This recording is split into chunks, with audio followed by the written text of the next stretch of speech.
La Russie vient d'annoncer qu'elle va déployer des missiles nucléaires en Biélorussie, juste à la frontière de l'OTAN, juste à la frontière de la Pologne. Il est important de se rappeler qu'il y a à peine un mois, l'ancien président russe et actuel chef du Conseil de sécurité russe a déclaré publiquement que la Russie n'aurait rien contre le fait de donner des armes nucléaires à l'Iran également. Il a aussi menacé personnellement le président Trump de frappe nucléaire russe.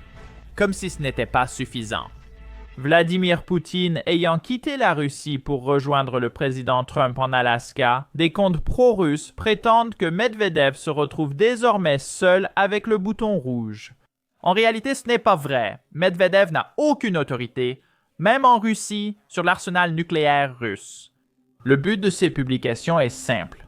Les comptes et la désinformation russe cherchent à semer la peur d'une confrontation nucléaire chez les Américains. La Russie sait qu'elle ne peut pas vraiment gagner sur le champ de bataille. Alors elle veut gagner la guerre hybride en coupant l'Ukraine de ses alliés. Alors aujourd'hui, j'ai avec moi nul autre que le général Petraeus pour nous expliquer quelles sont les chances que la Russie utilise réellement des armes nucléaires. Écoutons cela. Aujourd'hui, nous avons nul autre que le général Petraeus. Général, bienvenue sur la chaîne. C'est un honneur de m'entretenir avec vous et nous allons entrer directement dans le vif du sujet. Je sais que vous avez sûrement déjà répondu à cette question, mais récemment, un ex-président russe a menacé Trump d'armes nucléaires. La Russie transfère des missiles nucléaires en Biélorussie, près de la frontière de l'OTAN. Est-ce simplement une guerre de l'information menée par la Russie, ou pensez-vous qu'il y a une chance que la Russie utilise des armes nucléaires? Je pense que c'est simplement la Russie qui agite à nouveau la menace nucléaire, comme elle l'a fait à plusieurs reprises depuis 2022, en réponse aux actions prises par les États-Unis et d'autres partenaires de l'Ukraine. Bien sûr, le président Trump a aussi ordonné une alerte nucléaire renforcée pour mieux positionner les sous-marins, même s'ils peuvent atteindre la Russie depuis n'importe où. Mais je pense encore une fois qu'il s'agit de gesticulation. Et il y a aussi des gesticulations qui se produisent sur le champ de bataille. La Russie essaie de grappiller des gains supplémentaires sur le champ de bataille. Ils ont obtenu des gains progressifs à un coût très très élevé. Ils ont déjà perdu plus d'1 million de soldats tués et blessés dans cette phase particulière de la guerre depuis 2022. Et 500 000 d'entre eux ont été si gravement blessés ou tués qu'ils n'ont pas pu retourner sur le front. C'est difficile à comprendre pour quelqu'un qui a mené 2 guerres et rédigé presque chaque soir des lettres de condoléances aux familles américaines dans toutes mes fonctions de commandement en zone de guerre. Pourtant, ils continuent sur le champ de bataille à avancer, avancer, avancer. Et en ce moment, on sent qu'ils essaient d'obtenir quelques gains supplémentaires, juste avant la réunion de vendredi en Alaska, peut-être pour améliorer leur position de négociation. Ça a du sens. J'ai aussi consulté votre livre. C'est un excellent livre. Je recommanderais à notre public d'y jeter un œil. Nous mettrons un lien dans la description. Vous aviez une citation intéressante dans votre livre. De la dynamite dans la main d'un enfant n'est pas plus dangereuse qu'une politique forte appliquée faiblement. Je ne sais pas si vous voudriez répondre à cela, mais pensez-vous qu'il soit problématique que le président Trump ait donné des ultimatums à la Russie? Mais à mon avis, au moins, il n'a pas vraiment donné suite à l'ultimatum qu'il a lui-même posé.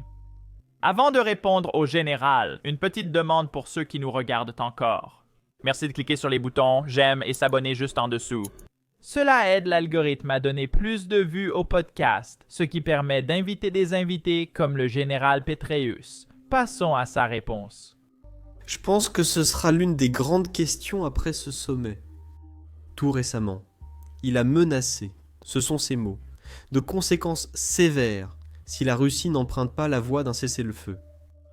Et si Poutine ne le fait pas, s'il n'accepte pas une réunion ultérieure, etc., et ne montre pas un certain sérieux, je pense que le président mettra effectivement ses menaces à exécution concernant des sanctions supplémentaires, une aide supplémentaire à l'Ukraine, encouragera les dirigeants européens à saisir les 300 milliards de réserves russes qui sont dans les banques de leur pays, et à les utiliser à meilleur escient, c'est-à-dire les donner à l'Ukraine, peut-être plus de 25 milliards par mois ou quelque chose comme ça. Mais encore une fois, pour continuer à rendre la vie plus difficile à la Russie, pas seulement sur le champ de bataille, où nous devrions faire beaucoup pour aider l'Ukraine à au moins stopper les Russes sur le champ de bataille, voire même les repousser, mais aussi sur le plan économique et financier. Et la Russie montre maintenant les signes des effets des sanctions, du fait de ne pas vendre autant de pétrole qu'avant, ou de le vendre à des tarifs réduits, ce qui était l'accord trouvé par l'administration américaine précédente, pour s'assurer que les prix du pétrole chez eux n'augmentent pas de façon spectaculaire, si on retirait les 6, 7, 8 millions de barils par jour que la Russie injecte sur les marchés mondiaux. Et cela cause bien sûr aussi des tensions dans la relation entre les États-Unis et l'Inde, car l'Inde était l'un des pays qui achetait des millions de barils de pétrole brut russe par jour à des prix réduits, ce qui avait été convenu avec les États-Unis, et qui apparemment n'est plus approuvé par ceux qui sont à la Maison-Blanche. Ça a du sens. Maintenant, vous avez déjà en quelque sorte répondu à la façon dont vous pensez que la réunion va se dérouler. Mais si, disons, Poutine accepte de rencontrer Zelensky, voyez-vous cela comme un signe positif? Ou voyez-vous cela comme « Oh, Poutine essaie probablement simplement de retarder l'arrêt des combats sur le front aussi longtemps que possible ?» C'est probablement la deuxième option.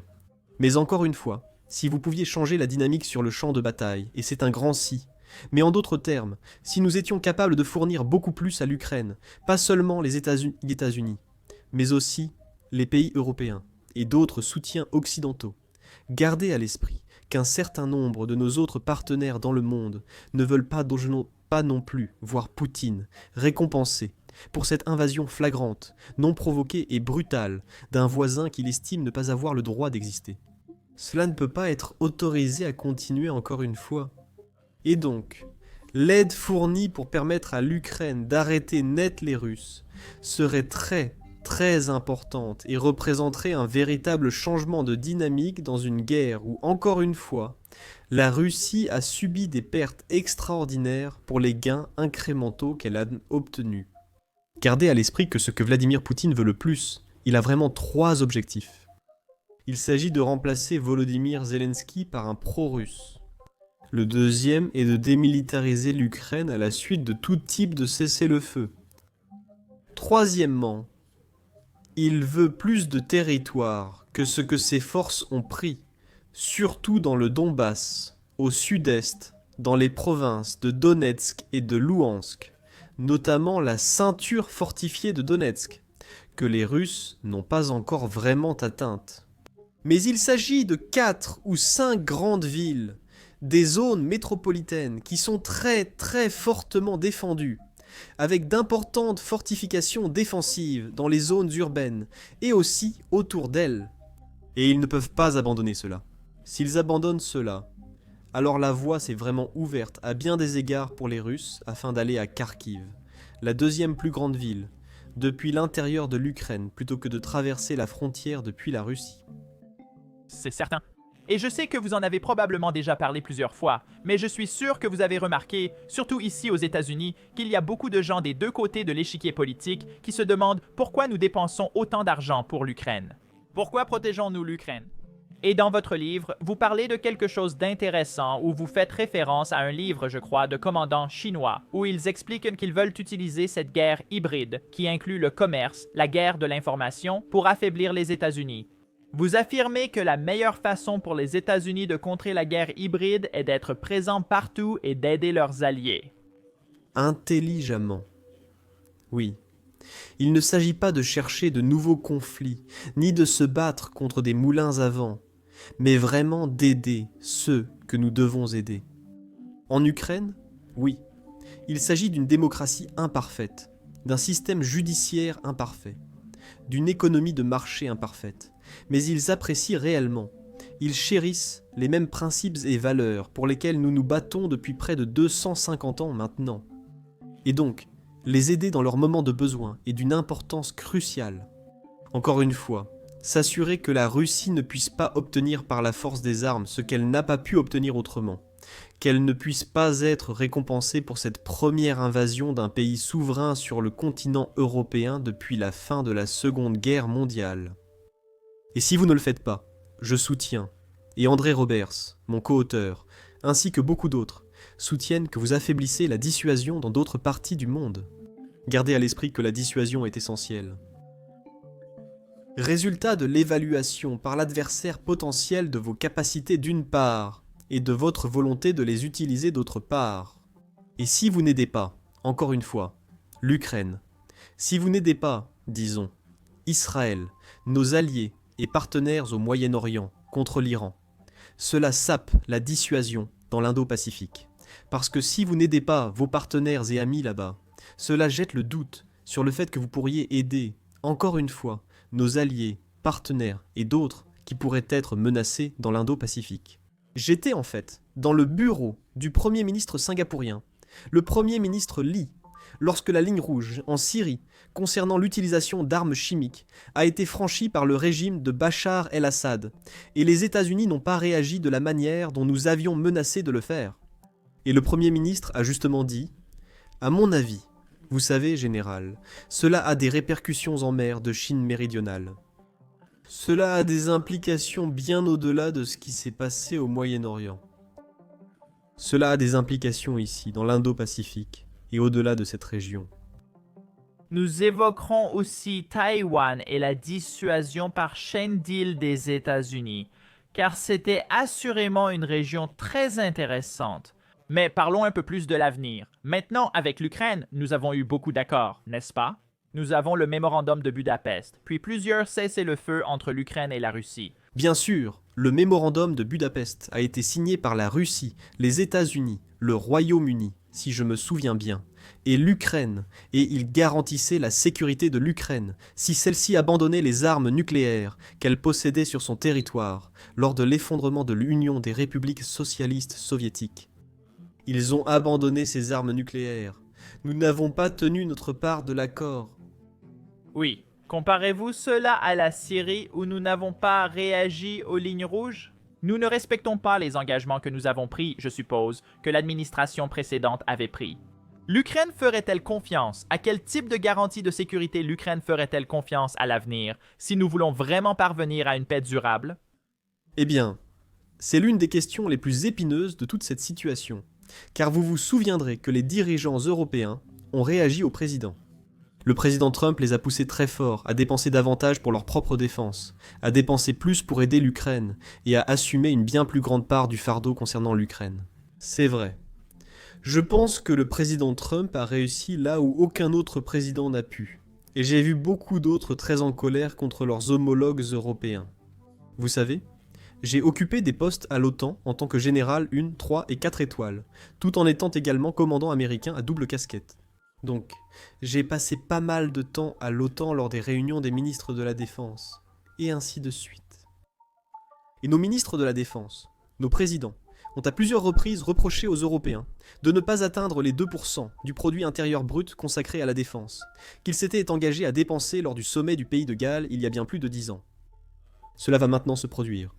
En fait, maintenant, ce sera 3,5% du produit intérieur brut consacré à la défense, aux dépenses réelles de défense, et encore 1,5% pour les dépenses d'infrastructures qui soutiennent la mise en œuvre du nouveau concept défensif du commandant suprême des forces pour les alliés, de l'OTAN, car il faut littéralement se déplacer beaucoup plus à l'est par rapport à l'emplacement des forces à l'époque de la guerre froide. Cela va sans dire. Il a réalisé quelque chose d'important là-bas. C'est formidable. Mais quand le Premier ministre du Royaume-Uni et le président de la France ont rencontré d'autres membres de la coalition de volontaires, les grands pays de l'OTAN en Europe, ils n'ont jamais vraiment offert ce qui serait une garantie de sécurité inébranlable. À mon avis, en fait, la seule façon d'avoir une garantie vraiment solide serait qu'ils placent leurs forces aux côtés des forces ukrainiennes sur le terrain, sur les lignes de front, de sorte que si la Russie rompt le cessez-le-feu et commence de nouvelles opérations offensives en Ukraine, ils soient impliqués dans ce conflit. Eux aussi verseraient leur sang, et on verrait alors leur réaction. Mais ce n'est tout simplement pas réaliste. Les États-Unis disposent de la capacité grâce à leurs tirs longue portée et autres moyens. Vous venez d'en voir la preuve lors de l'attaque contre le programme nucléaire iranien, qui a marqué le point final de cette guerre de 12 jours menée par Israël et causé d'importants dégâts au programme, à sa sécurité, à ses dirigeants et scientifiques. Les États-Unis ont cette capacité. La question est la suivante. Pourrions-nous prendre un engagement qui serait perçu comme absolument solide, sur lequel les Ukrainiens pourraient compter pour garantir que, si la Russie venait à violer un cessez-le-feu, ce que la plupart d'entre nous pensent qu'elle fera, ce qu'elle veut, c'est améliorer sa position sur le terrain. Ils aimeraient qu'on leur accorde ces villes forteresses, ce territoire, en échange d'un cessez-le-feu. Mais tout comme ce qu'ils ont fait après 2014, lorsqu'ils se sont emparés des premières parties du sud-est de l'Ukraine et de la Crimée, ils se réarmeraient ensuite, se réentraîneraient, se rééquiperaient, se remettraient en état, puis essaieraient à nouveau de voir jusqu'où ils pourraient aller. Comme vous venez de le mentionner, vous avez fait partie du commandement militaire au plus haut niveau et vous avez aussi fait partie de l'administration. Et je suis sûr qu'à l'époque, vous avez eu des rencontres intéressantes avec les médias où vous avez vu un reportage qui était complètement incorrect, n'est-ce pas? Un reportage apparaît dans les médias alors qu'il ne devrait pas en être informé. Mais maintenant que vous êtes à l'extérieur et que nous voyons beaucoup de reportages sur ce qui va être discuté au sommet, nous voyons des reportages sur la façon dont les dirigeants essaient de trouver un cessez-le-feu. Comment faites-vous la différence entre ce qui pourrait être probablement vrai et ce qui pourrait être « Oh, ça c'est probablement incorrect ». C'est difficile. Beaucoup de choses restent spéculatives, certaines mieux informées que d'autres. Évidemment, s'il y a des sources internes, vous savez, il y a souvent des fuites autorisées, si on peut dire. Les gens parlent en off ou hors micro, et ils guident les journalistes. Et c'est ce que vous essayez de deviner quand vous êtes à l'extérieur en train d'observer, plutôt qu'à l'intérieur en train de regarder dehors. Je dirais que lorsque j'étais au gouvernement, et cela a duré près de 40 ans, si l'on compte le temps en uniforme puis le temps en tant que directeur de la CIA, il n'y a eu qu'une seule fois où je suis allé voir un journaliste pour lui dire que ce n'était pas correct. Et vous devriez soit le retirer, soit admettre que cela a été contesté, ou vous ne devriez pas publier cette histoire. En général, si vous entretenez de bonnes relations avec les journalistes et discutez officieusement avec eux, c'est ce que font les gens à Washington. Cela peut parfois être exaspérant pour l'administration, parfois même pour des personnes dans des postes comme celui que j'occupais, de voir, encore une fois, des fuites que nous n'avons pas autorisées ou que je n'ai pas faites. Parce que gardez à l'esprit qu'ils vont voir le président et disent « Eh bien, laissez-moi passer un coup de fil ». Encore une fois, à Bob Woodward et lui parler officieusement, où ils ne peuvent dire que selon un haut responsable du renseignement anonyme, ou quelque chose comme ça. Cela vous donne l'impression que cela vient de quelqu'un à l'intérieur, qui a effectivement des connaissances. Gardez à l'esprit que dans ce cas, c'est très difficile car le président Trump, au final, est un négociateur. C'est un ancien magnate de l'immobilier et il va gérer ça. Et vous ne savez pas. Et je ne pense pas que ses proches sachent exactement où il va aller. Et encore une fois, il façonne et refaçonne constamment sa position, selon à qui il a parlé et tout le reste. Vous l'avez vu évoluer cette semaine, où il a finalement averti de graves conséquences si Vladimir Poutine ne montrait pas une réelle volonté de paix et de mettre fin à la guerre. C'est très important. La conversation qu'il a eue hier, ce sommet virtuel avec les dirigeants européens et le président Zelensky tous ensemble. Encore une fois, cela a entraîné des déclarations officielles et en coulisses de participants ou de personnes associées ayant eu un compte-rendu, etc. Donc, vous savez, il faut être un peu avisé lorsqu'on consomme les médias. Et je pense que c'est encore plus difficile maintenant que presque tout le monde peut être journaliste. Si vous avez un smartphone et un site web sur lequel publier quelque chose, évidemment, vous pouvez en quelque sorte entrer dans ce domaine. Et vous devez comprendre quel est le point de départ pour vous savez. Il faut même comprendre chaque individu. Les éditorialistes, les chroniqueurs d'opinion, pour les différents journaux et sites de télévision. Vous devez comprendre l'inclination des comités de rédaction, disons, du New York Times par rapport au Washington Post. J'ai toujours pensé que ce dernier était le plus pertinent, ou le Wall Street Journal. Encore une fois, chacun d'eux a une orientation particulière, une inclination intellectuelle. Et il faut simplement en être conscient lorsqu'on consomme ce qu'ils produisent. Ils agissent comme comité de rédaction. Et les éditorialistes? Certains sont à droite, d'autres à gauche. Sur des questions ou sujets individuels, c'est pareil. D'accord. Peux-tu dire ce qui s'est passé avec le journaliste? Non, mais ça ne s'est pas bien terminé pour ce journaliste. Ça a du sens. Maintenant, je ne suis pas sûr. Oui. Maintenant, je ne sais pas si tu as vu ça, mais Elon Musk a beaucoup critiqué le programme F-35 et surtout il le comparait à la façon dont la guerre par drone a changé le champ de bataille moderne. Et sur ce champ de bataille, le F-35 n'est pas... Eh bien, je crois qu'il a utilisé le mot inutile, ce avec quoi je ne sais pas si je serais d'accord du tout, mais tu en sais plus que la plupart des gens à ce sujet. Comment perçois-tu cela? Tu es allé en Ukraine et as suivi leur innovation dans les drones. C'est incroyable. J'y suis déjà allé 6 fois depuis l'invasion de 2022. La première fois que j'y suis allé, ils étaient encore dans l'Union soviétique.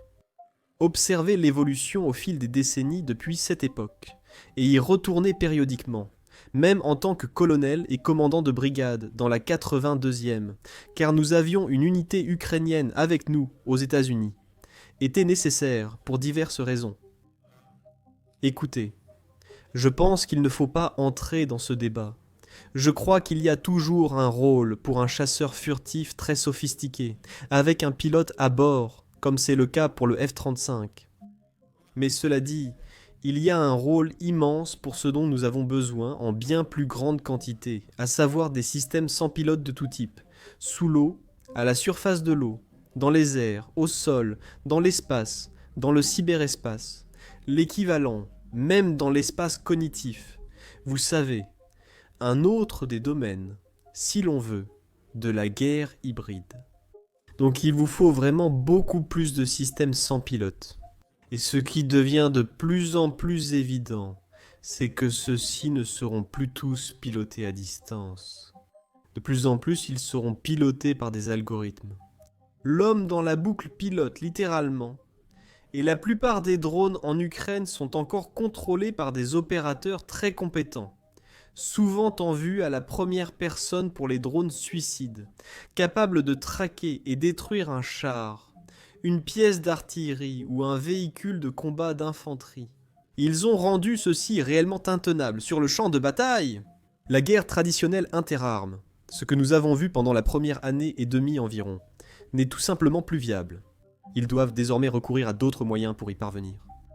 Mais avec le temps, ce seront des algorithmes qui piloteront ces systèmes et qui auront été programmés.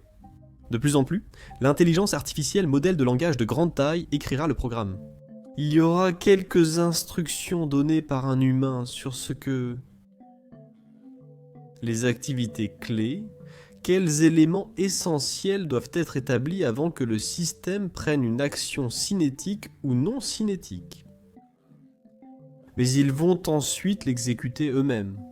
Et donc, ce que nous devons faire, et c'est très simpliste, mais cela transmet, je pense, un besoin urgent, c'est de passer de certaines de nos plateformes, qui sont actuellement très grandes, incroyablement coûteuses, extrêmement performantes, fortement dotées en personnel et de plus en plus vulnérables, de tout type, sur mer, dans les airs, au sol, à un nombre massif. Gardez à l'esprit que les Ukrainiens utilisent un certain jour près de 7000 drones en une seule journée. Maintenant, ils n'explosent pas tous. Beaucoup reviennent, certains partent seulement en mission de surveillance. Certains sont des drones suicides, d'autres des systèmes terrestres sans pilote circulant entre les lignes de front. C'est de plus en plus comme ça qu'ils procèdent. C'est trop dangereux pour des conducteurs humains d'y être. Donc, ils sont en fait télécommandés. Il existe des systèmes d'armes télécommandés. Encore une fois, le nombre de ces systèmes est tout simplement extraordinaire. J'ai demandé au général Syrski, commandant ukrainien en chef, lors de ma dernière visite il y a 2 ou 3 mois, combien de drones de tout type avaient été utilisés la veille. Gardez à l'esprit qu'il y a aussi des drones maritimes. Vous savez, la façon dont la Russie a coulé un tiers de la flotte russe de la mer Noire sans avoir de marine elle-même, c'est en fait grâce aux drones maritimes. Ils sont repérés par des drones aériens, puis les drones maritimes foncent sur eux et les coulent. Il a donc dit environ 7000. Encore une fois, c'est un chiffre difficile à vraiment apprécier ou à comprendre, mais c'est ce qui se passe. Et cette année, pour permettre ce genre de chiffres au quotidien, les Ukrainiens vont fabriquer 3,5 millions de drones de tout type. Système sans pilote serait une meilleure façon de le dire. Nous devons faire beaucoup plus pour passer à ce concept. Et nous devons commencer avec un concept différent, au moins pour la guerre de très haute intensité. Parce que, encore une fois, ne vous méprenez pas. Il faut toujours toutes les autres capacités pour différents types de guerres. Mais pour une grande guerre conventionnelle à grande échelle, comme on le voit sur les champs de bataille en Ukraine et aussi dans les cieux chaque nuit, de la Russie vers l'Ukraine et de l'Ukraine vers la Russie, pour ce type de guerre, nous devons vraiment transformer nos forces, encore une fois, passer des grandes plateformes aux systèmes sans pilote de tout type. Encore une fois, sous-marins, de surface, aériens, terrestres, spatiaux et ainsi de suite. Et encore une fois, vous suivez les évolutions militaires partout dans le monde depuis très longtemps, n'est-ce pas? Et un argument que je vois souvent, c'est « Oh, le futur de la guerre sera juste des machines entraînées par l'intelligence artificielle qui combattent d'autres machines fonctionnant aussi avec l'intelligence artificielle, tu vois. » À quel point cette idée est-elle exagérée ou sous-estimée? Quelle probabilité vois-tu pour ce scénario? Et penses-tu que l'importance de l'infanterie augmente ou diminue à cause de l'évolution du champ de bataille? Cela dépend du type de guerre. Si tu dois mener une opération de contre-insurrection, par exemple contre des guérilleros, contre des insurgés, des extrémistes, cela restera toujours très exigeant en main-d'œuvre. Bien que, même là, les tâches les plus risquées qui étaient autrefois effectuées par des soldats d'infanterie, tu veux vraiment utiliser des machines pour ça. Et donc, tu auras de petits drones, des drones de taille moyenne, peu importe, qui iront devant ces soldats, pour essayer d'identifier ce dans quoi ils s'apprêtent à entrer. Tu veux presque des chiens robots, qui peuvent entrer dans des tunnels. Tu ne veux pas être l'éclaireur dans un tunnel. Tu veux qu'une machine fasse ça. Tu veux utiliser des systèmes sans pilote pour récupérer les blessés et livrer des fournitures. Tout cela. Tu sais, Tongoshoroni, nous avons eu un énorme défi en Irak pendant le Surge, en particulier pendant les premiers mois avec les kamikazes. Et le défi était alors que tu es là. Tu essaies de sécuriser la population. Tu dois être avec la population. Tu dois leur parler et les impliquer. Tu dois collaborer avec eux, car une fois la sécurité assurée, la communauté fermée et les progrès visibles, tu rétablis les services de base et débutes la reconstruction. Mais tout à coup, n'importe qui pouvait porter une ceinture explosive sous la tenue traditionnelle. Alors, comment tu gères ça? Eh bien, de nos jours, c'est pareil avec les voitures piégées. On installait de grandes chicanes, des ralentisseurs et des barrières pour arrêter une voiture et l'inspecter. En général, un humain faisait l'inspection.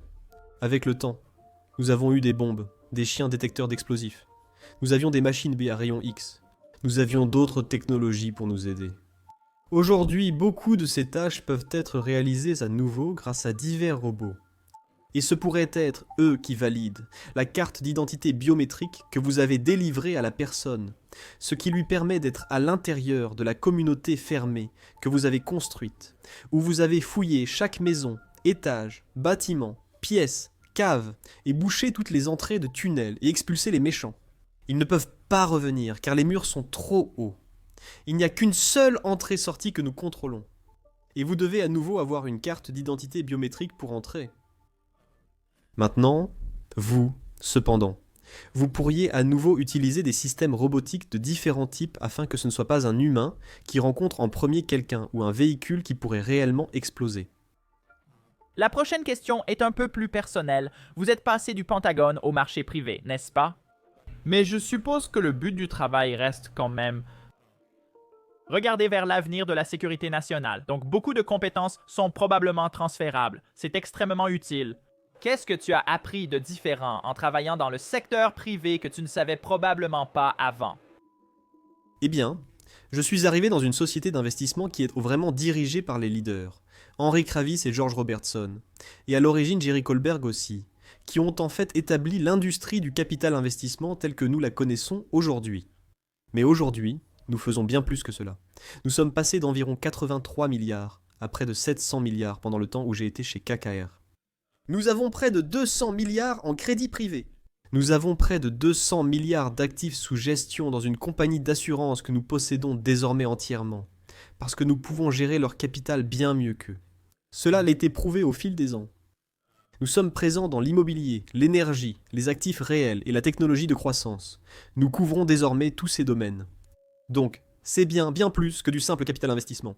Eh bien, le défi, c'est que surtout pendant les 12 années où j'ai été chez KKR, la géopolitique est revenue en force.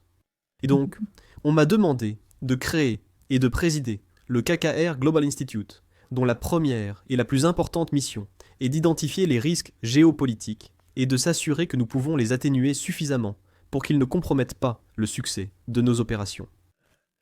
Et si cela risquait d'échouer, levez la main pour dire qu'il ne faut pas conclure, ce que nous avons fait environ 6 fois. C'est crucial, car l'équipe a souvent consacré beaucoup de temps, d'argent et d'efforts à l'analyse de l'entreprise. Puis nous avons dit non, vous ne devriez pas conclure cette affaire, et nous l'avons fait. Au-delà de cela, ce qui s'est réellement passé, c'est que nous avons montré une réelle capacité à aider les entreprises à résoudre leurs problèmes, une fois que nous avons effectivement investi en elles. Et nous possédons généralement environ 130 entreprises, à tout moment. Nous avons des participations minoritaires dans 130 autres. Parfois, parmi celles que nous avons, elles possèdent environ 120 autres entreprises. Par exemple, Axel Springer, le grand conglomérat médiatique, toujours basé à Berlin, mais de plus en plus actif aux États-Unis.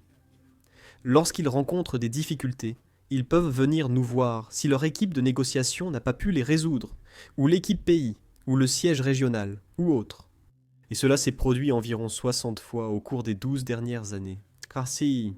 Et grâce aux relations que mes collègues et moi entretenons avec des dirigeants du monde entier, encore une fois, si vous avez dirigé des coalitions, dont l'une comptait 35 ou 40 pays, l'autre plus de 60, c'est là que nous investissons, dans ces pays en général. Et il existe toujours une relation. Nous travaillons dur pour cela. Je voyage dans plus de 25 pays chaque année, certains d'entre eux plusieurs fois. Je suis déjà allé à Londres, je crois, 6 fois, rien que cette année.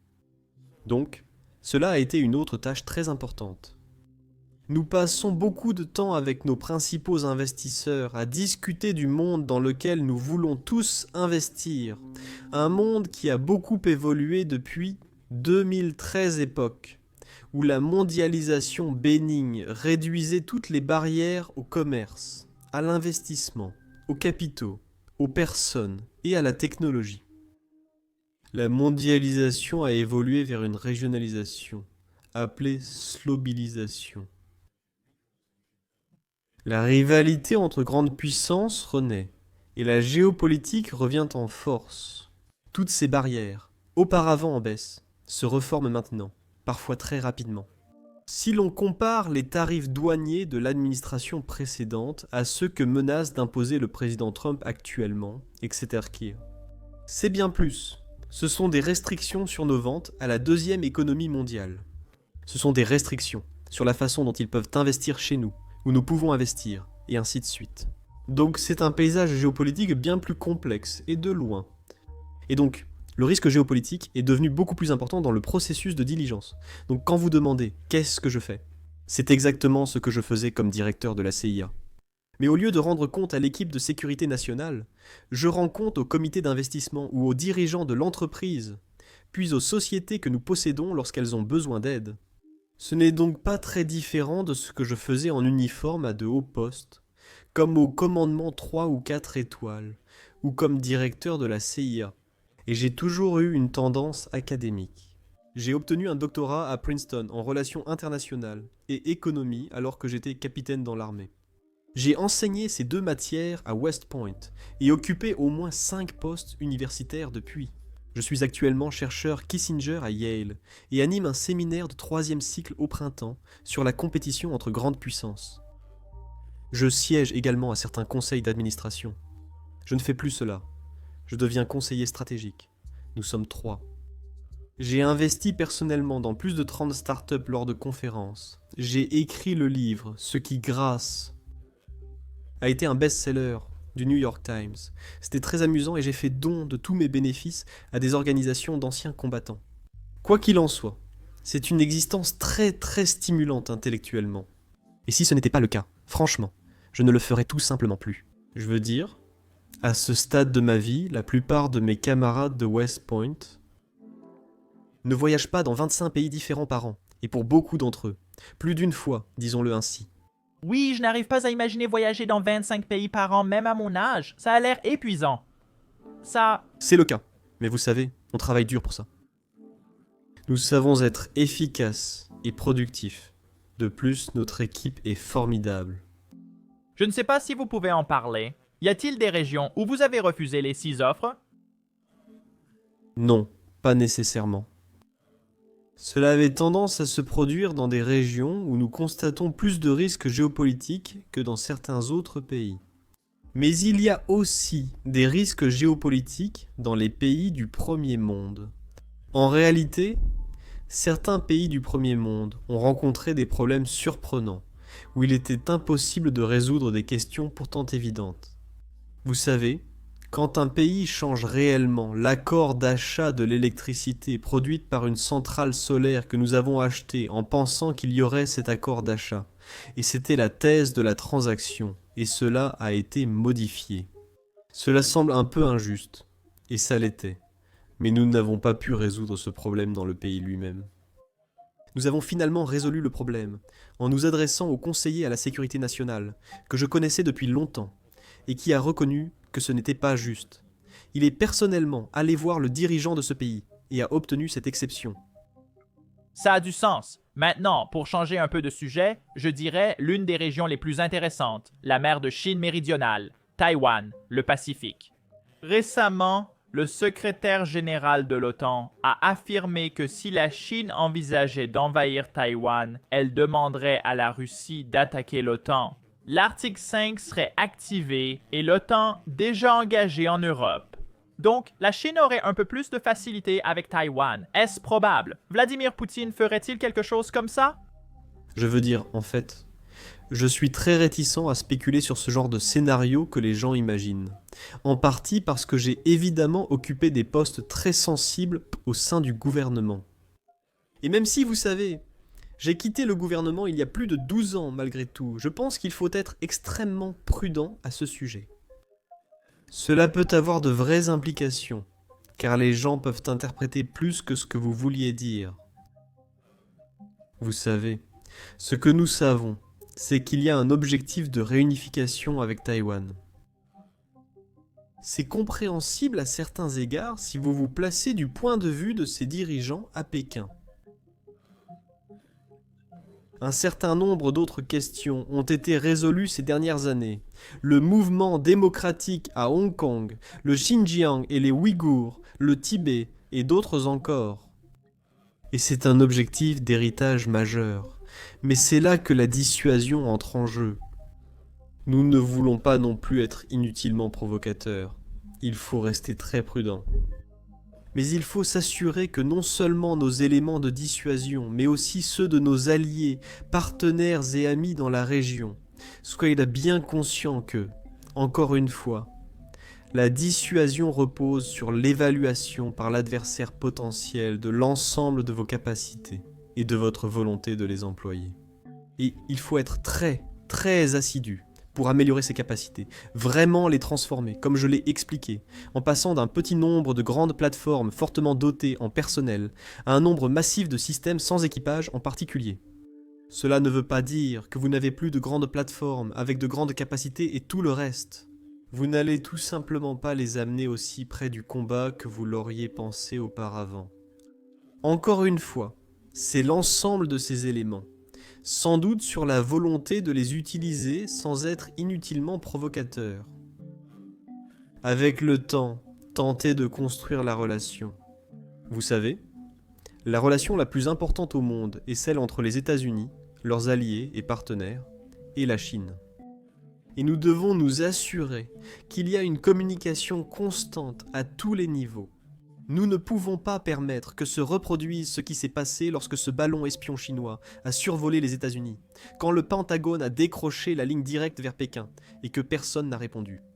Il faut avoir des communications, surtout s'il y a une crise inattendue de quelque nature que ce soit. Il faut un plancher, des garde-fous et de ça dans la relation. Et j'espère qu'il y aura un sommet entre le président Trump et le président Xi avant la fin de l'année, probablement en marge de l'un des rassemblements qui ont lieu chaque année. C'est donc l'approche à adopter. Encore une fois, je pense que c'est, la relation la plus importante au monde, si vous pensez aux États-Unis. Comme l'homme qui fait tourner beaucoup d'assiettes en même temps dans un cirque. Et vous avez l'aide d'alliés et de partenaires pour un certain nombre de ces assiettes de façon sélective. Et il y a plus d'assiettes sous ce chapiteau de cirque maintenant qu'il n'y en a jamais eu auparavant. Ce sont tous des défis, des problèmes. Encore une fois, des guerres, des menaces imminentes, des problèmes persistants, etc. Il y a une assiette sous ce chapiteau qui est plus grande que toutes les autres réunies.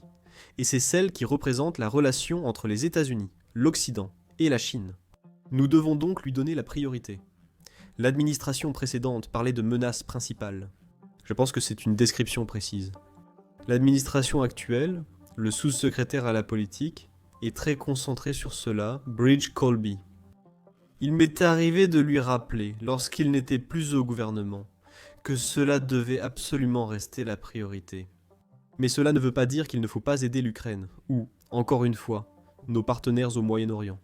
En fait, si vous ne les aidez pas, si vous fixez une ligne rouge en Syrie qui n'en était finalement pas une, franchement, si vous vous retirez d'Afghanistan alors que ce n'est pas nécessaire, alors que vous n'aviez pas perdu un soldat au combat depuis 18 mois et que le coût était minime pour un budget de 850 milliards de dollars quand vous faites cela, je pense que cela a amené la Russie à croire que les États-Unis ne réagiraient pas aussi fermement qu'ils l'ont fait à l'invasion russe de l'Ukraine, en février 2022. Donc je pense que cela a effectivement sapé la dissuasion à plusieurs égards, malgré tous nos efforts pour éviter cela, y compris ceux d'un directeur de la CIA qui le connaissait bien, l'ambassadeur Bill Burns, et qui avait été ambassadeur à Moscou, lui transmettant le message de ne pas se tromper dans son jugement. Et ils ont quand même poursuivi cette invasion. Et il s'est avéré qu'ils ont fait une erreur de jugement colossale sur leurs capacités. Ils ont surestimé leurs capacités et complètement sous-estimé les capacités des forces ukrainiennes. Maintenant, on approche de la fin. Je ne veux pas vous retenir trop longtemps. Alors, merci beaucoup d'être venu. J'espère qu'on pourra refaire ça à l'avenir. Ravi d'être avec vous, Sam. Merci. C'est très agréable et stimulant, et j'ai la chance de le faire chaque jour.